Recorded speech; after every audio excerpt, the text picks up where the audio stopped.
Bonjour, chers internautes, chers frères et sœurs en Christ.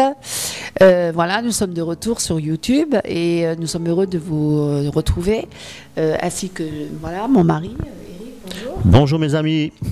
Donc nous allons continuer l'épître de Jacques, et nous avons arrêté la dernière fois. Est-ce que tu te souviens? Tu peux peut-être lire la suite et nous remettre un petit peu dans le bain, si tu veux bien. Oui, donc nous allons parler effectivement de la foi, de la sagesse en Jésus-Christ de Nazareth, non pas la sagesse du monde, qui nous mène à la perdition. La perfection, non? C'était ça, la perfection aussi. La perfection en Jésus-Christ de Nazareth. Voilà, nous pouvons être parfaits en Jésus. Amen. Nous pouvons être sages en Jésus. Comme nous pouvons également être justifiés par Jésus, parce qu'il a fait. Gloire à Dieu. Gloire à Dieu. Amen. Alors nous allons poursuivre notre petite étude et nous allons nous pencher sur verset 9. À partir du verset 9, j'aimerais donc vous faire la lecture jusqu'au verset 18. Allez, parti. Ça va ? Toujours en français courant. Que le frère pauvre se réjouisse de ce que Dieu l'élève. Et le frère riche de ce que Dieu l'abaisse. En effet, le riche passera comme la fleur d'une plante sauvage. Le soleil se lève, sa chaleur brûlante dessèche la plante. Sa fleur tombe et sa beauté disparaît. De même, le riche disparaîtra au milieu de ses activités. Heureux est l'homme qui demeure ferme dans l'épreuve. Car après avoir prouvé sa fermeté, il recevra la couronne de victoire, la vie éternelle, que Dieu a promise à ceux qui l'aiment. Si quelqu'un est tenté, qu'il ne dise pas, c'est Dieu qui me tente, car Dieu ne peut être tenté de faire le mal. De mal faire. Et il ne tente lui-même personne. En réalité, tout être humain est tenté quand il se laisse entraîner et prendre au piège par ses propres désirs. Ensuite, tout mauvais désir conçoit et donne naissance au péché. Et quand le péché est pleinement développé, il engendre la mort. Ne vous y trompez pas, mes chers amis. Chers frères, tout don excellent et tout cadeau parfait descendent du ciel. Ils viennent de Dieu, le créateur des lumières célestes. Et Dieu ne change pas, il ne produit pas d'ombre par des variations de position. Il a voulu lui-même nous donner la vie par sa parole, qui est la vérité, afin que nous soyons au premier rang de toutes ces créatures. Donc ici, Amen. Ici, pour toujours parler au niveau de la tentation, je vais reprendre le verset 14, permettez-moi. En réalité, tout être humain est tenté quand il se laisse entraîner et prendre au piège par ses propres désirs.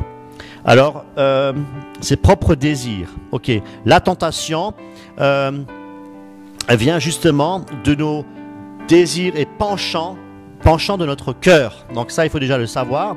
Et nous allons dans Matthieu 15, verset 19. Matthieu 15, verset 19.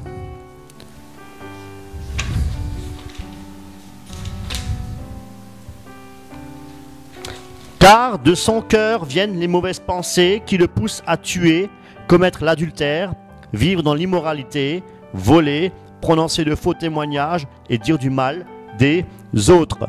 Voilà. Maintenant, nous allons dans Marc 7, 21. Marc 7, 21.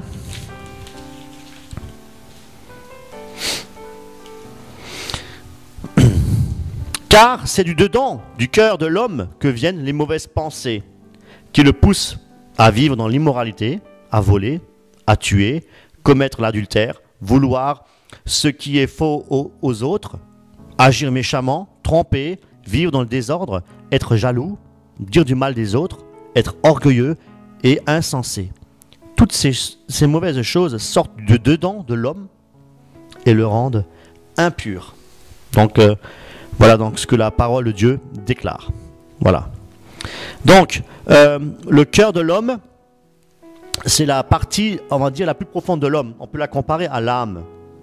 Donc l'âme, il y a donc où siège donc l'émotion, hein, l'intellectuel également. Donc l'intellectuel et le désir aussi, et tout ce qui est rapport en fait avec la volonté de l'homme. D'accord, c'est ce qu'il y a au fond c'est l'âme en fait quelque part, le cœur, au fond, le fin fond, enfin, on va dire de l'être humain, d'accord, qu'on appelle donc le cœur. Voilà. Et là, je vous invite encore à prendre avec moi la parole. On va prendre dans Luc 6,45. Luc 6,45.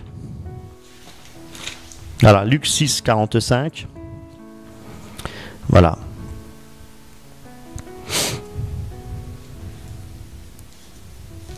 Nous lisons.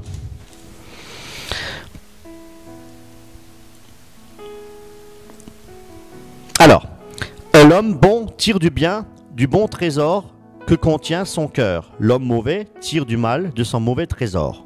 Car la bouche de chacun exprime ce dont son cœur est plein. Voilà.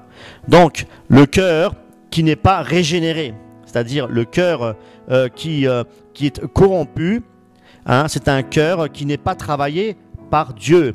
Il n'y a pas la semence de Dieu en lui. C'est un cœur qui n'est pas né d'en haut. C'est un cœur qui n'a pas encore été touché par Dieu, hein, parce que Dieu se révèle.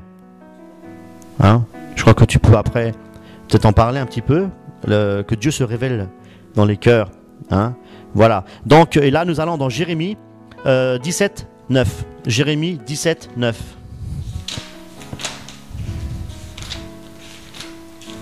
Voilà, et je vais lire. Rien n'est plus trompeur que le cœur humain. On ne peut pas le guérir. On ne peut rien y comprendre. Vous savez, le cœur de l'homme est tortueux, plus que tout. Hein, plus que tout. Et on peut tromper, la parole dit, nous pouvons tromper les hommes, mais nous ne pouvons pas tromper Dieu. D'accord? L'homme peut se cacher derrière l'homme, hein, mais l'homme bat les masques devant Dieu. L'homme ne peut pas se cacher devant Dieu qui voit tout, qui est omniscient, qui est omnipotent. Hein, hein, l'Esprit de Dieu qui sonde les cœurs. L'homme ne peut pas se cacher devant le Seigneur. Dieu voit tout. Dieu voit tout. Dieu sait tout. Dieu est tout puissant. Voilà. Donc, voilà donc la lecture dans Jérémie. Et ce qu'il nous faut, effectivement, c'est un cœur, nous avons lu dans Luc 6,45, il nous faut un cœur nouveau, un cœur transformé. Voilà. Et ce qu'il faut aussi faire, c'est effectivement, pour que ce cœur soit régénéré, hein, il faut que Dieu puisse habiter dans notre cœur. Il faut être né d'en haut. Hein, et ça, il n'y a que Dieu qui puisse faire. C'est un miracle. C'est ce qu'on appelle la nouvelle naissance. Être né d'en haut. Hein, et Dieu, pour que nous puissions être nés d'en haut, Dieu doit se révéler en nous. Est-ce que tu pourrais nous parler un petit peu de comment Dieu peut-il se révéler et nous parler un petit peu de la nouvelle naissance? Qu'est-ce que c'est être né d'en haut? Voilà, si tu peux peut-être un peu nous éclairer hein, par rapport à ça. Merci. Oui, parce que bon, c'est vrai que sans la nouvelle naissance, on ne peut pas rentrer dans le royaume de Dieu. Et d'ailleurs, il y a un passage dans la Bible, et on parle de Nicodème. Nicodème qui était donc un pharisien, un prêtre, hein, qui faisait partie du Sanhédrin, et qui avait vu Jésus, hein, et qui a écouté ses enseignements. Et c'était un homme de loi, hein, qui connaissait la loi, la Torah. Et il est allé de nuit, il est allé voir Jésus en cachette, parce qu'il avait peur qu'on le juge, hein, ses collègues, on va dire ceux qui étaient prêtres à l'époque avec lui, parce qu'il rejetait l'enseignement de Jésus-Christ. Pourquoi? Parce qu'il se prenait pour le Fils de Dieu et qu'il disait celui qui m'a vu a vu le Père, etc. Donc il était déjà jugé à l'époque Jésus, et donc il est allé le voir en cachette, clandestinement, et parce qu'il croyait en Jésus-Christ. Et il disait: Rabbi, les paroles que tu dis, ça ne peut pas venir d'un homme simple, ça ne peut que venir d'un envoyé de Dieu, un Messie, un messager de Dieu. Il l'a appelé Rabbi, il l'a appelé maître, donc il l'a reconnu. Mais il y a des choses qui l'intriguaient. Il disait, mais comment tu disais de la nouvelle naissance, tu disais qu'il faut naître d'en haut, mais naître de nouveau. Il a dit, comment un homme peut-il rentrer, un vieil homme comme moi, peut-il rentrer dans le ventre de sa mère et naître de nouveau? Là, il ne comprenait pas, parce qu'il raisonnait d'une manière charnelle, parce qu'il n'avait pas l'esprit. Donc Jésus lui a dit, il faut naître d'en haut, il faut naître d'eau et d'esprit, parce que l'homme charnel, l'homme qui est né de chair et de sang, ne peuvent pas hériter du royaume de Dieu. Donc il fallait passer par cette nouvelle naissance. Il fallait naître d'eau et d'esprit, l'esprit de Dieu, l'Esprit Saint, sans laquelle on peut pas rentrer dans le royaume de Dieu. Et voilà, et donc il lui a expliqué ça. Et ce que je peux vous dire, c'est que oui, sans la nouvelle naissance, nous ne pouvons pas être des vrais chrétiens. Hein, nous ne pouvons pas hériter du royaume de Dieu. Et Dieu se révèle. Il faut la révélation. Il faut passer par une nouvelle naissance. Il faut une révélation du Saint-Esprit, une révélation du Seigneur. Et donc, il faut passer déjà par la repentance. Hein, reconnaître que, et ça c'est que le Saint-Esprit qui peut révéler ces choses-là, parce que l'homme charnel ne peut pas recevoir les choses de Dieu, l'homme naturel ne peut pas recevoir les choses de Dieu. Il faut passer par la nouvelle naissance pour comprendre, pour recevoir, pour connaître les choses spirituelles. Hein, l'homme naturel ne reçoit pas les choses spirituelles parce qu'il est charnel. Et ce que je voulais dire, c'est la naissance, oui, la nouvelle naissance. Il faut passer par cette nouvelle naissance pour hériter du royaume de Dieu. Et donc, oui, moi j'ai eu une révélation de Dieu il s'est révélé très fort. J'ai vu le bras de Dieu. J'en ai d'ailleurs témoigné dans une vidéo hein, que vous voyez, que vous pouvez cliquer sur Jésus-Christ, l'église de Jésus-Christ. J'ai vu le bras de Dieu. Voilà, c'est mon témoignage. Hein, je ne vais pas maintenant donner ce témoignage ici. Mais c'est vrai que l'homme naturel, il est mort spirituellement. Voilà, il a une âme et un corps. Mais l'esprit humain, l'esprit, il est mort. Il ne peut pas entrer en communion, en contact avec Dieu. Et tous ces gens qui disent je crois en Dieu, je prie Dieu et tout ça, mais qui ne sont pas passés par la nouvelle naissance, ce sont des gens religieux. Voilà, ils peuvent étudier intellectuellement la Bible, mais c'est une lettre morte pour eux, parce qu'il n'y a pas la vie, parce qu'ils n'ont pas l'esprit. C'est l'esprit qui vivifie. La lettre tue. Ça veut dire que ceux qui lisent la lettre, qui lisent la parole sans l'esprit, ben, ils ne comprennent rien. D'ailleurs, ils sont toujours sous la condamnation. Ils sont sous la loi. Et donc, ils sont morts spirituellement.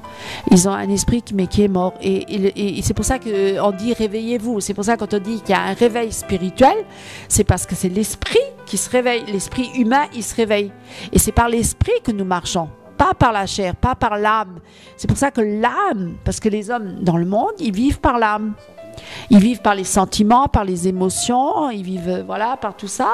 Et même ils ont parfois ils sont de tendance religieuse, parce que l'homme est naturellement religieux, mais ils vivent par l'âme. Et c'est pour ça qu'ils pratiquent tellement d'œuvres et puis tellement de choses dans l'émotionnel. Et il y a beaucoup de chrétiens aussi qui vivent par l'âme dans les églises. Et qui d'ailleurs font des chants, des danses et tout ça, mais c'est par l'âme. Et c'est pas par l'esprit. C'est pour ça qu'ils ne sont pas soumis au Saint-Esprit, ils ne sont pas soumis à Dieu. Ils ne font pas la volonté de Dieu. Ils font la volonté de leur âme. Et ils font croire que par leur âme, par leurs sentiments, par leurs émotions, ils vont plaire à Dieu. Non, ils ne plaisent pas à Dieu, je suis désolée. Parce que c'est par le Saint-Esprit, c'est par l'Esprit que l'esprit de l'homme doit être en communion avec l'Esprit de Dieu. Et c'est par l'Esprit, que nous devons marcher. Et pas par la chair, pas par l'âme. Voilà, ceux qui n'ont pas l'âme qui est soumise à Dieu, ben, ils sont dans la désobéissance. Et ils sont soumis à la chair et pas à l'esprit. C'est pourquoi nous devons, avec notre esprit, l'esprit qui est réveillé, qui est éveillé, qui est né de nouveau, et qui est en communion avec le Saint-Esprit, avec l'Esprit de Dieu, voilà, que nous sommes dans la volonté de Dieu. Est-ce que tu as compris? Très, très, très, très bien. Alors, comment savoir si nous sommes nés de nouveau? Si nous sommes nés d'en haut, c'est très simple. Je vais vous donner la réponse. Elle est scripturaire, elle est biblique. La parole de Dieu, justement, nous dit que nous sommes nés, lorsque nous sommes nés d'en haut, le Saint-Esprit est à l'œuvre. Parce que c'est que l'Esprit qui peut justement nous attester que nous sommes enfants de Dieu. C'est l'Esprit qui atteste que nous sommes enfants de Dieu. Et de quelle manière, justement? En reconnaissant que nous sommes pécheurs. Parce que l'Esprit de Dieu convainc l'homme de péché, de justice et de jugement. Lorsque nous ressentons... Non, c'est pas le ressenti. Lorsque, d'après la parole, Dieu dans notre cœur nous met justement cette crainte, cette angoisse au fond de nous, où nous disons, mais nous sommes pécheurs, nous allons mourir, nous allons dans la géhenne. Est-ce que Dieu va vraiment me pardonner? Est-ce que, oh Seigneur, voilà la repentance. Se repentir, ce n'est pas simplement regretter ses péchés. Le repentir, c'est reconnaître que nous sommes péchés, confesser nos péchés et prendre la décision d'abandonner nos péchés. Voilà. Pour être agréé de Dieu, nous devons abandonner nos péchés. Et c'est là que je reviens encore, parce que le diable encore, comme je disais tout à l'heure, notre vidéo, que le diable, il est là justement, il croit aussi, mais il tremble. Oui, donc nous devons obéir à Dieu. Et obéir à Dieu, c'est abandonner nos péchés. Parce que obéir à Dieu, c'est de marcher selon les commandements. Et on ne peut pas marcher dans les commandements de Dieu et continuer à pécher. Parce que les commandements, justement, sont là pour nous dire que nous ne devons pas pécher.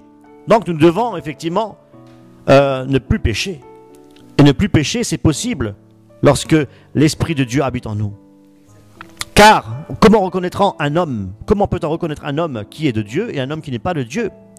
Un homme qui est de Dieu, qui marche selon l'Esprit, c'est un homme qui ne pêche plus, nous dit la parole de Dieu.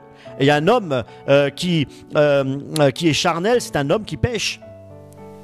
Voilà. Donc, il est important de savoir que le Saint-Esprit, justement, nous met dans notre... nous convainc de justice, de jugement et de péché.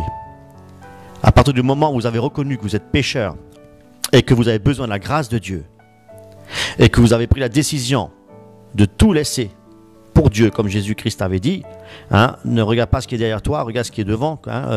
Voilà, donc nous devons tout lâcher pour le Seigneur. Voilà, et à partir du moment où nous faisons ce travail-là, Jésus-Christ est à l'œuvre avec nous. Et Dieu nous aide. Lorsque nous disons, par exemple, si tu fumes, si tu n'arrives pas à abandonner la cigarette, c'est pas que tu n'arrives pas à abandonner la cigarette. C'est que, tout simplement, que tu n'as pas pris la décision d'abandonner la cigarette. Combien de gens disent, je n'arrive pas à suivre Jésus parce que à chaque fois je retombe dans mes travers. Non, c'est parce que tu n'as pas pris la décision de suivre Jésus-Christ de Nazareth. Jésus-Christ a pris la décision de mourir sur la croix pour tes péchés. Jésus-Christ a pris la décision de mourir pour toi. Voilà. Donc, Jésus n'a pas dit « j'arrive pas » ou « j'ai peur ». Non, Jésus-Christ a dit « je le fais ». Parce que Dieu est un Dieu qui ne ment pas. Dieu est un Dieu tout-puissant. Et ce que Dieu dit, Dieu le fait. Voilà. Et donc, c'est pourquoi, justement, si vous savez, si vous êtes né d'en haut, c'est lorsque vous avez pris la décision, justement, de ne plus pécher, d'avoir compris la croix. À ce moment-là, vous êtes sauvés. Voilà. Bon, après, forcément, nous sommes tous pécheurs. Nous arrive tous de faillir, voilà. Donc, bon. Mais notre objectif, c'est de marcher dans la sainteté, c'est de ne plus pécher. Il faut tendre à la perfection. Si nous savons, par exemple, que tout le temps être sur Internet et regarder les choses impures n'est pas bon pour... ça ne plaît pas à Dieu, donc arrêtez. Il faut arrêter. Si on sait que tout le temps regarder la télévision, c'est pas bon devant le Seigneur, arrêtez.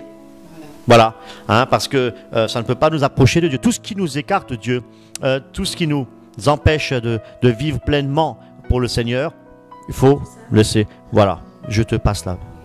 Le micro. Je veux juste rajouter que c'est très simple de suivre le Seigneur finalement.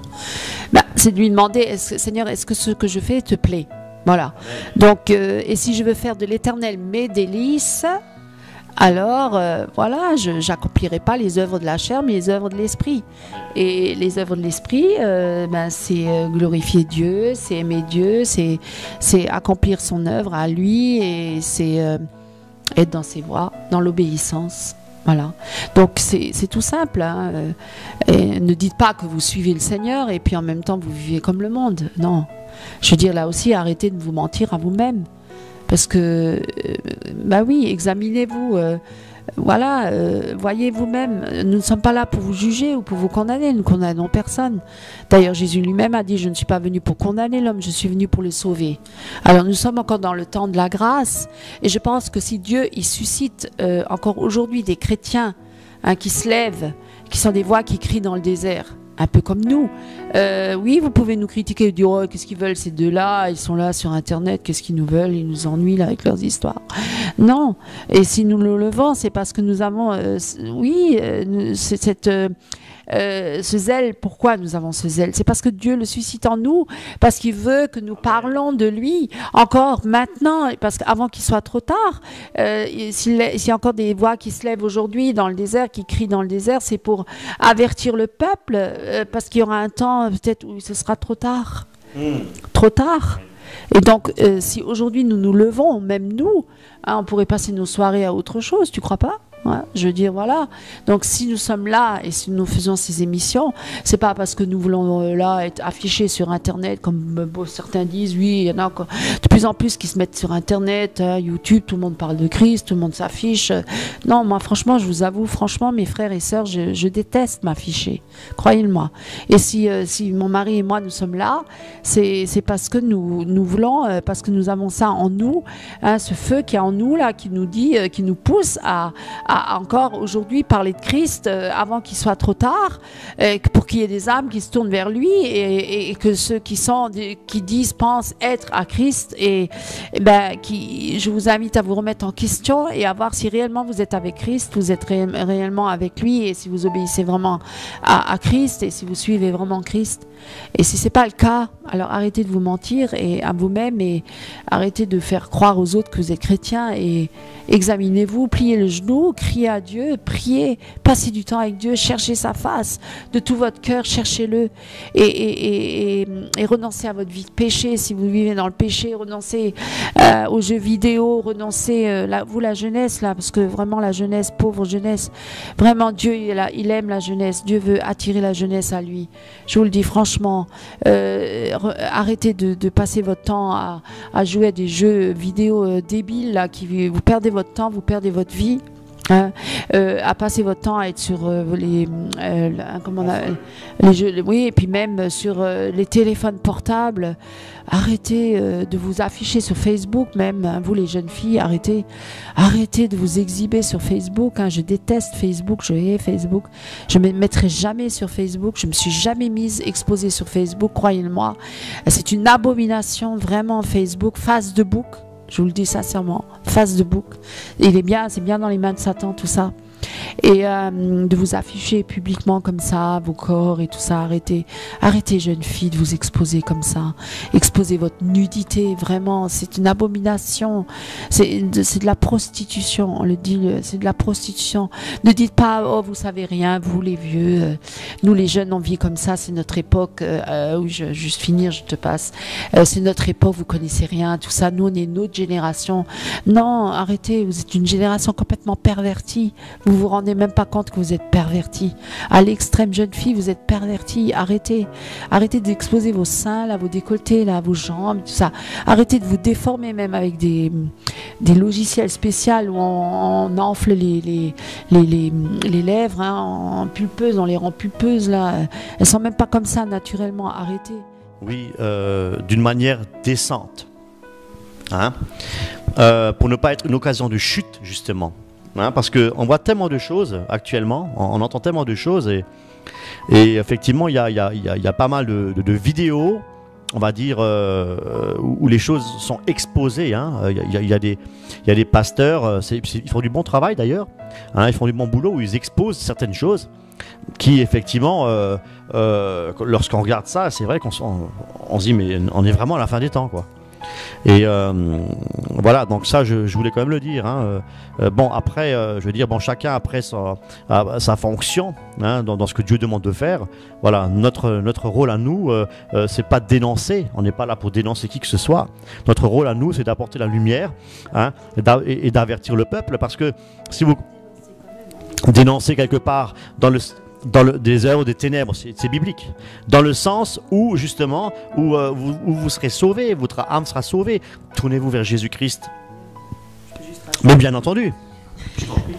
Non, parce que tu dis, nous ne sommes pas là pour dénoncer, mais Jésus est venu pour dénoncer les œuvres des ténèbres. Jésus-Christ est venu pour détruire les œuvres du diable.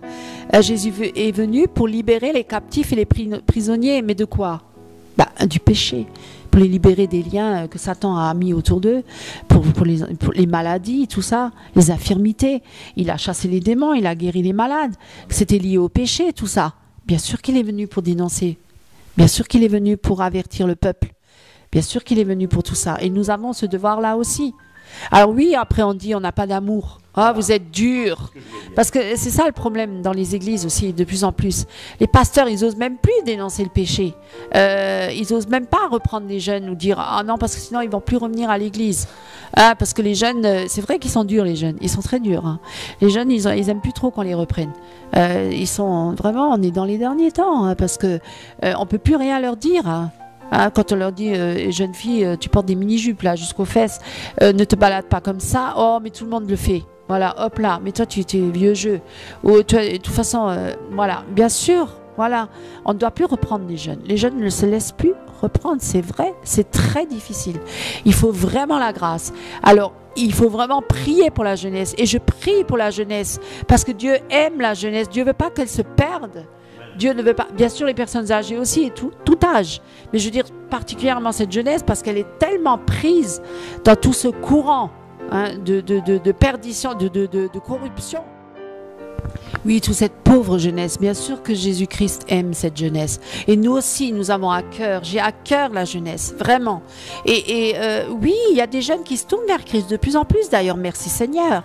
Merci Seigneur. Il y en a de plus en plus que Dieu touche, hein, ou qui sont prévenus par d'autres hommes de Dieu, hein, des serviteurs du Seigneur, hein, qui sont là aussi et qui font du bon travail. Hein. Que Dieu les bénisse. On ne va pas les nommer, mais je sais qu'il y en a qui sont des vrais serviteurs de Dieu et qui sont là pour aider et qui sont là pour prêcher la parole, l'authentique parole, la vraie parole, pas une parole édulcorée, mais vraiment le vrai évangile et qui prêche l'évangile. Et beaucoup de jeunes se lèvent et beaucoup de jeunes vont même dans les rues évangéliser à Paris ou ailleurs dans les grandes villes. Et c'est merveilleux. On voit une action du Saint-Esprit que Dieu touche les cœurs et touche les jeunes. Merci Seigneur. Mais c'est pas encore suffisant. Il y a encore beaucoup de jeunes qui sont perdus, beaucoup de jeunes qui sont emprisonnés dans les sciences occultes, hein, dans la magie, la sorcellerie de plus en plus, hein, qui sont pris dans l'engrenage du sexe, de la pornographie. C'est de pire en pire. Même les jeunes filles maintenant, avant c'était que les garçons, même les jeunes filles qui sont pris par la pornographie, c'est grave, c'est très grave. Et par la drogue, par l'alcool et par toutes sortes d'esclavage, hein, et vraiment par la musique occulte, hein, de plus en plus, hein, qui glorifie Satan, les messes noires en direct sur scène avec les Illuminati, je vais pas les nommer, mais vraiment nous encourageons la jeunesse à vraiment, nous prions pour cette jeunesse pour qu'elle se tourne vers Jésus-Christ, parce qu'il n'y a rien d'autre qui pourront leur combler leur cœur. Rien ne pourra les sauver, rien ne pourra les aider. Ils sont tellement à la recherche de vérité, mais ils cherchent dans le mauvais sens, et puis le diable il est là pour les séduire tellement, hein, vraiment que Dieu se révèle. Dieu se révèle comme il s'est révélé à moi, parce que moi aussi j'étais perdue, toi aussi tu étais perdu. Et c'est grâce, le Seigneur s'est révélé dans nos vies et nous a sauvés, nous a rachetés, nous a arrachés des ténèbres. Et je le remercie tous les jours.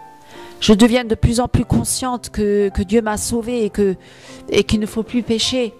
Parce que Dieu a en horreur le péché, Dieu hait le péché. Parce que Dieu est amour, Dieu est la vie, la résurrection. Dieu est saint, Dieu est pur, Dieu est parfait. et il ne peut pas, il ne supporte pas le péché. Et c'est le diable qui pêche, c'est le diable qui pousse les hommes à pécher, qui pousse la jeunesse à tomber dans le péché, dans la perversion. Ce n'est pas Dieu. Et Dieu n'a pas créé l'homme pour ça. Dieu n'a pas créé l'homme pour qu'il traîne dans la boue, dans la saleté, dans la souillure. Oh non, parce que Dieu a tellement de choses merveilleuses en réserve, même pour la jeunesse. Et la jeunesse, quand elle est là, et elle a tellement d'ambition, elle a tellement de désirs. Oui, Dieu veut combler ces désirs-là. Dieu a créé tout ça pour que, la jeunesse, et il aime la jeunesse et il veut qu'elle soit belle. Et il a tellement de choses merveilleuses en réserve pour cette jeunesse. Oh, croyez-moi, si vous goûtez à l'amour de Dieu, si vous goûtez aux joies célestes, vous n'aurez plus envie de pécher, vous n'aurez même plus envie de toucher à tout ce qui est impur et sale et tellement en abomination devant Dieu. Et vous allez même dire, mais pourquoi j'ai pu faire des choses aussi abominables, aussi atroces? Comment j'ai pu donner mon corps au péché, livrer mon corps, mes membres à l'impureté? Quand je demandais à toutes ces jeunes filles qui se sont tournées vers Christ combien elles sont heureuses d'être délivrées du péché et combien elles ont presque honte aujourd'hui, oui, de dire même les choses mauvaises qu'elles ont pratiquées avec leur corps et qu'elles étaient prisonnières de tous ces vices. Et elles disaient, aujourd'hui, elles sont dans la joie. Elles sont dans la joie parce qu'elles se respectent de nouveau. Elles sont de nouveau respectées et dans la pureté, dans la sainteté. Combien aspirent à revenir à une virginité, qu'elles ont perdu leur virginité. Tellement jeunes. Hein, et qu'elles ont été salies, souillées. Non, votre corps, il n'est pas destiné à la prostitution, à vous donner tout passant, là, tout venant. Non, votre corps, il est destiné à la pureté, à la sainteté, et pour un seul homme, une seule femme. Parce que Dieu l'a voulu ainsi, parce que Dieu, il sait ce qui est bon pour l'homme. Dieu, il sait ce qui est bon pour la fille, pour la jeune fille. Dieu sait. Alors, arrêtez de vous donner, de vous livrer à l'impudicité, à l'impureté, et de vous afficher comme ça sur Internet. Arrêtez de provoquer les hommes mariés même. Arrêtez de provoquer les filles. Et vous les hommes, même les jeunes hommes, ils sont impudiques. Hein. Ils s'exhibent maintenant avec leur corps, la musculation, les muscles, ils montraient leur corps, leurs biceps, leurs triceps. C'est vrai, bon, c'est beau, mais c'est pas ça qui sauve. Hein. Ça sauve personne. Hein. Tu peux peut-être dire quelque chose là-dessus, toi aussi, tu pratiquais ça. Oh là là, moi je peux simplement vous dire que, oui, nous deux, oui. Je voulais simplement vous dire que Internet est un outil à double tranchant.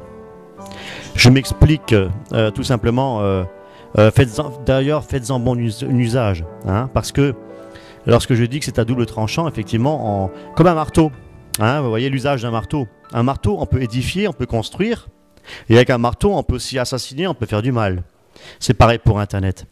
Alors, faites-en bon usage, vraiment, hein, qu'Internet soit quelque chose de bénéfique. Regardez, avec Internet, on peut témoigner. Avec Internet, on peut prêcher la parole, comme nous le faisons. Voilà, instruire, faire des super reportages. Donc, Internet n'est pas mauvais en soi. Hein, faites-en juste bon usage. Voilà, donc ça, c'est ce que je voulais dire. Hein. Et maintenant, c'est vrai que autrement, c'est vrai qu'il y a beaucoup de perversions sur Internet. Moi, par exemple, dans YouTube, je filtre. Hein, donc les vidéos pour qu'elles soient, comment je vais dire, filtrées. Hein, voilà. Donc, justement, pour ne pas avoir sous mes yeux des images impures. Voilà, j'en suis arrivé à ça. Hein, parce que j'avais déjà témoigné que j'étais dans la pornographie. Voilà, je dis les choses comme elles sont, c'est pour ça je sais de quoi je parle. Vraiment, je sais de quoi je parle. J'étais très très très loin de la pornographie. Il y a des choses que je ne peux même pas témoigner tellement que je suis dans les ténèbres. Pour vous dire que je voyais même, j'ai déjà vu avec mes propres yeux mon épouse, donc, qui a vu le bras de Dieu. Moi, j'ai vu quelque chose de terrible devant mes yeux. J'ai vu un être hideux, hein, délabré.